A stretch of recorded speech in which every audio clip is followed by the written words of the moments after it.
Hello, everyone, and welcome back to Relevant. Me and Nye are here. We're also joined with two very special guests. You guys know Pastor Jeff from our Tea Talk episode. We also have the youth director of Michigan. What's your name? I'm Chad. I go by Chad. Pastor Chad. Yeah. Okay.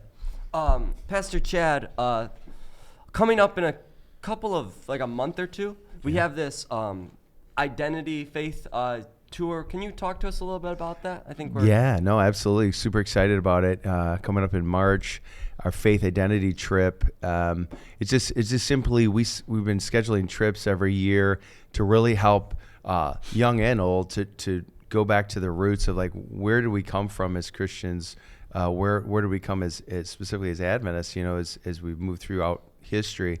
And so we've been going to these actual places where big amazing men and women of faith like John Knox and on this trip, and William Tyndale, and just where they lived and the faith that they had. So pretty excited about it. If you go to missayouth.org, you can see more about the trip, but we're going to be going to England and Scotland, Ireland and France, and you can go to all of those places, or you can just go specifically to one. The main crux is in England, and it's going to be pretty awesome. You're going, yeah? I am going. Yeah, it so sounds excited. like a ton of fun. You are going to have There it. is a special guest, so to speak, that's kind of guiding the tour and speaking at these different places? Absolutely. If the England stretch, I don't know, for those that are watching, if you know who Adam Ramden is.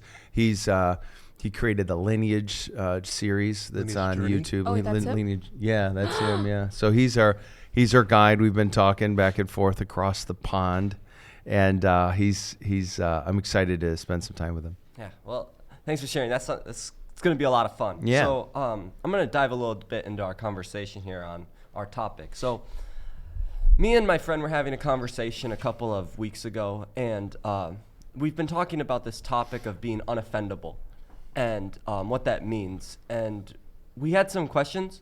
So we thought, who better to answer these questions than you two? Because we get offended all the time. I think it's because we don't. That's right. Try not to. At least we don't let anyone know. Yeah.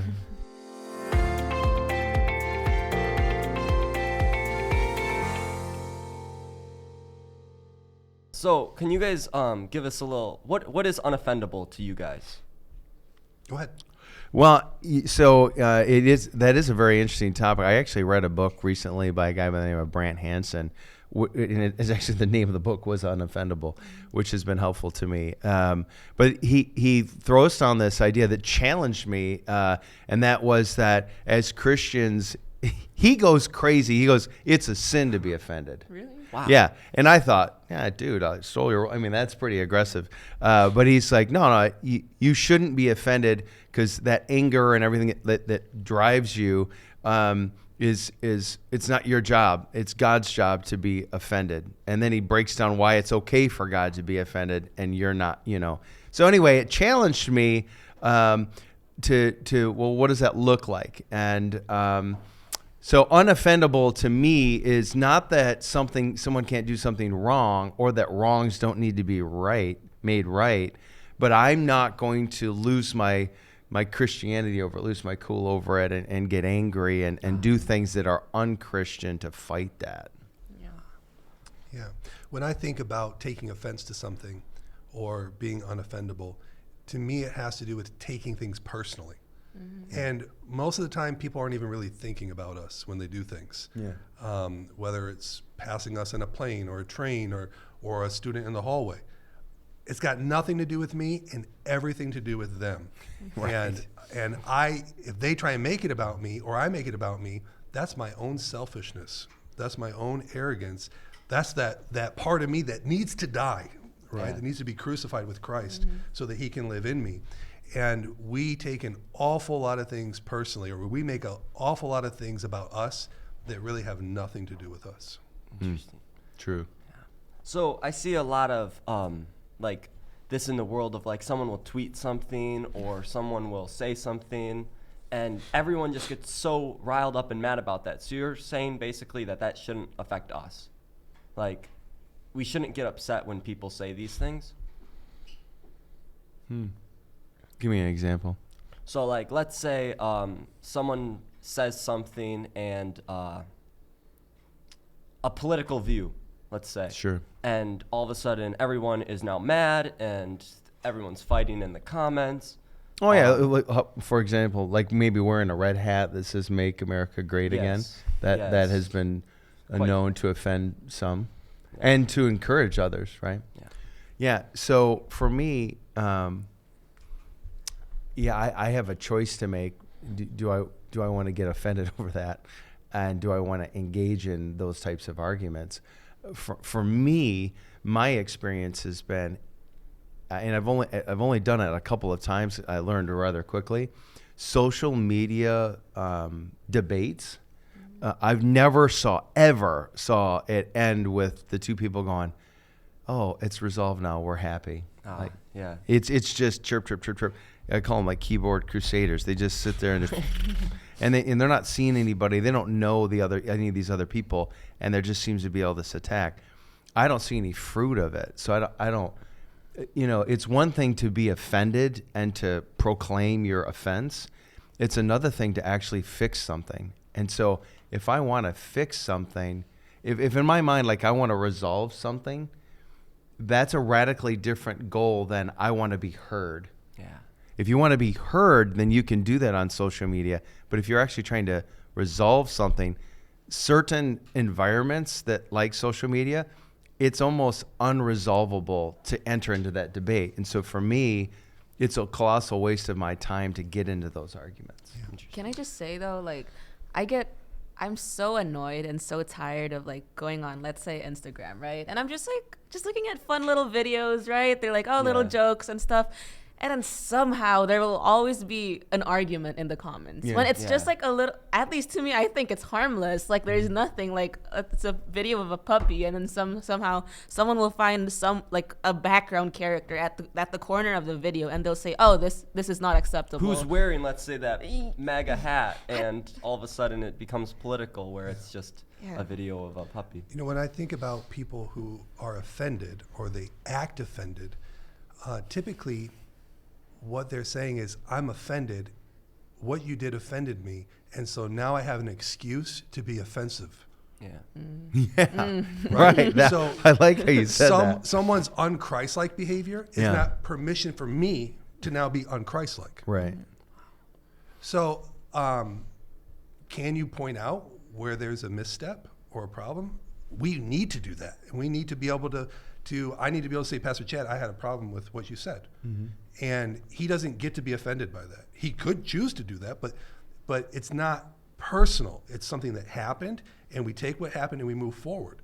The biggest challenge, I think, with this cancel culture, because that's really what we're kind of getting at right now, is this idea that I can be un-Christ-like now because you were un-Christ-like, or I can sin because you sinned, or I can be unloving because you are unloving, and I don't have to forgive you. I get to now hold you in a place where you've made a mistake for the rest of your life, and I get to exalt myself over you forever, and now I am better than you are, and so you must now serve me, and I must be served. And your opinion's invalid for the rest of your life. All of your future opinions, all of your future thoughts are now nothing. What's intriguing is offense trumps intent, which blows my mind. Like if you've, I don't know if you've had this. Have you ever said or done something that you had no idea was offensive? Yeah. And someone said, "Hey, I was offended." Well, I've had that happen to me, and I've said, I didn't even know that I was being offensive. I'm certainly sorry. That's not what I intended. Mm-hmm. And so we were able to resolve it. But imagine living in a world that, even if you didn't even intend to be offensive, you're canceled. Yeah, exactly. Like no, yeah. I mean that happens, and man, that's a pretty tough standard. You know what's the irony of it too is some of these people that lead the charge on canceling others, it happens to them. Yeah, and it's like, whoa. Right, I've seen that happen in society a lot. Like, now they're in the hot seat, and they're like, "Oh, please forgive me," and everyone's like, "We're not forgiving you." And I'm like, "Hey, how, that world's a tough world to live in, isn't it? Yeah. Yeah, I mean it's a biblical principle. Right. With what measure you met on someone, it will be measured against you. Right. And it's just something to process and think through in this context of being unoffendable. You're right. So me and my friend were talking, I said, and we came up with a question. Is there a difference between being offended and challenging wrong?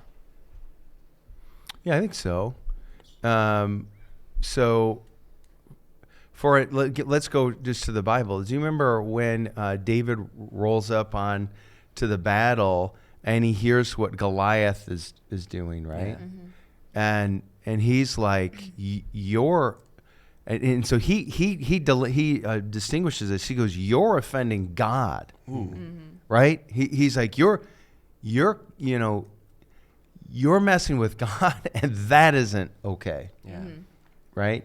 So that this idea of you can call me a dog. Matter of fact, his brothers make fun of him, right? Yeah. He's just bringing them cheese, and bread and stuff, and they were making fun of him. And you don't see David like swiping, taking a punch at Eliab. Saul's mocking him, putting his armor on him. Yeah. Like, you're not a man. Right, but if you mess with God, like that is something apparently, and I would agree, that's unacceptable. And so David challenges that wrong to the point that he goes to a battle. But I don't think there's anything challenging with wrong. But here's the difference. What are your goals?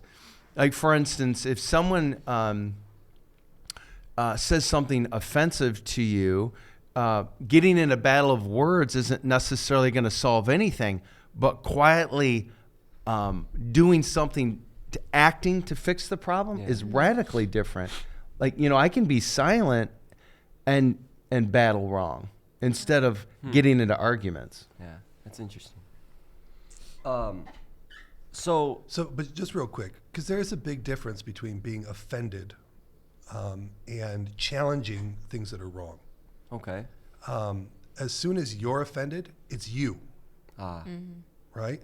I'm offended. Right. It's not about the wrong. It's about me. I'm offended. Instead, we should look at a massacre somewhere and say, man, that's really challenging. Yeah. And then instead of me being offended, it's offensive to God. Instead of me taking the now I'm the superior moral individual, I'm going to correct you. It's acknowledging what's going on and then bringing a solution, bringing an option, bringing a change to what's going on. That's how we challenge authority, or we challenge wrongs, we challenge problems. It's not by complaining, it's by doing something about it. Think about back when slavery was in our country. You could get into arguments, and they did. They would write back and forth and debate and all those things. But then there were others that they started an underground railroad. Yeah. They just obviously quietly, but they just started challenging the wrong by breaking laws, doing doing illegal things, risking going to jail. But they're like, I can't be okay with this, and I have. My daughter and I actually were having this conversation on the way to this recording, and we were talking the difference. We were driving past a billboard that was promoting drug use, and we were talking the difference because Addie was like, "Well, why is that? How'd that become legal?" Yeah. And I said, "Well, man can make anything legal, Right. but when man and God are at conflict, what are we going to do?" And she's like, "Well, we're going to choose God." I'm like, "Exactly." And we're going to break any man laws that challenge God's laws. Yeah. And so I can do that without getting offended. Yeah. Right. But in there, the emphasis is not, I'm going to break this law. The emphasis is, I'm going to keep God's law. Right, Yeah. exactly. And if keeping God's law means I'm breaking man's law, that's man's problem. Yeah. Right. I'm going to focus on keeping God's law. And God's saying, you're not anyone's master. No one is to be your slave. Yeah. Right. And remember when the disciples came to Jesus and were like, "Do you know that the Pharisees were offended when you said that?" And he's like, "I don't care." I mean, he wasn't, he didn't, So wasn't bless their inappropriate. hearts. He's like, that doesn't bother me. Like, I don't care that you're offended because Yeah. God is more important. So I think. And just one more thing to add to that. Okay. We can't control if people want to be offended. Yeah. Okay. That's a personal thing. It is personal. That's them. I think that If goes. they choose to be offended, that's their choice to be offended. I think that goes right into where your identity is rooted. Like when you get offended, it's because is it like, are you not secure about yourself? Are you so worried about what other people are saying that you yourself are now challenged by it? Is that a logical response? Go ahead. No, go. Yeah. So what I think I heard you say was, being offended sometimes is connected with this concern what everybody else is thinking. Yeah. And if you stop caring about what anyone else thinks but God, potentially your offense potential reduces. Yes. Towards, yeah. No, I would agree. Like, I'm not suggesting that it isn't very difficult. Like it is hard when your friends or people that you value at some level call you names or rebuke you or whatever. But you just have to know what it is you believe and what you stand for, and you're not gonna. I agree with Pastor Jeff. Like being offended is every time is a choice. I don't have to choose that.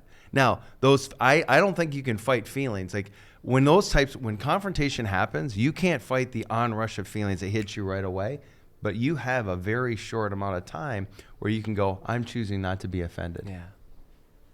Yeah. Sometimes though, I feel like some people get offended for others. Yes. Like the person that's supposed to be offended isn't offended, but then the other person's like, oh, that's not right. That's offensive, but I don't know. Or connected to that is we are being told or trained what should offend us. Yeah. Yeah.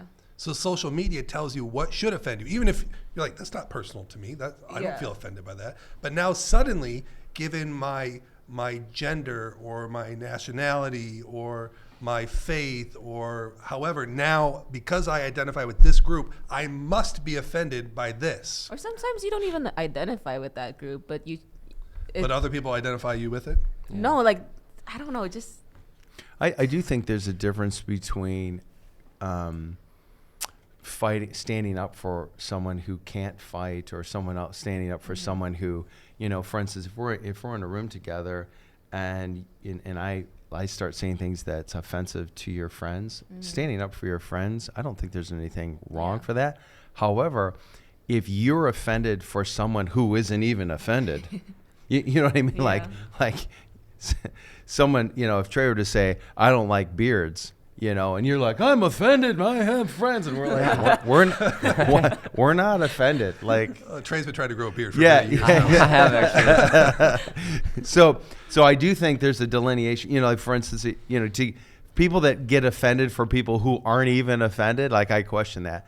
But I think standing up for, and saying I stand with my friends here. But again, I think you can do that. You can stand up for wrong. You can fight wrong without being offended and without being offensive, which is what Pastor Jeff said earlier, which I really like. Mm-hmm. So should you be offended when someone else's identity is challenged as a child of God? Help me understand what you mean by that. Can So you give me an like, example? Let's say someone is getting attacked spiritually. Should you be offended that they're getting attacked spiritually, or? Are you asking, should we hurt when other people are hurting? Kind of. Should we sympathize with Yeah. someone who's suffering? Is Yeah. that what you're asking? Or when their identity as a child of God is challenged? Yeah, I guess the word offended is offensive to me. No, I'm just kidding. Okay. No, I would say this. I like the words that Pastor Jeff used. I think, but I would want to side with my friend instead of getting into a big screaming match with someone else. I like to stand by them, and because I really do think that solidarity, that unity to fight evil.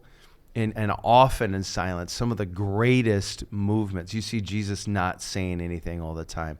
Whenever you see peaceful protesting, they're always quiet, but they're resolute and unified. Yes. I think that's how you fight that. never in name calling and arguing and screaming. I've never seen that ever being successful. And so I kind of attach those words to offensive, of being offended. And so maybe that's wrong of me to do that. But whatever's going to take me down a road where I'm emotionally and personally responding, that's a bad spot for me. I think about when Jesus was in Gethsemane. He's separated. His friends are sleeping, right? He's being separated from his Father. He's longing for man to sympathize with him. Yeah. And that's a normal human thing. And God wants our hearts to be touched by the hurts that humans feel. Our response to that is what we're talking about. Yeah. Yeah. You know, Pastor Jeff, I think that's a really great point to end on. Thanks for watching. Relevant out.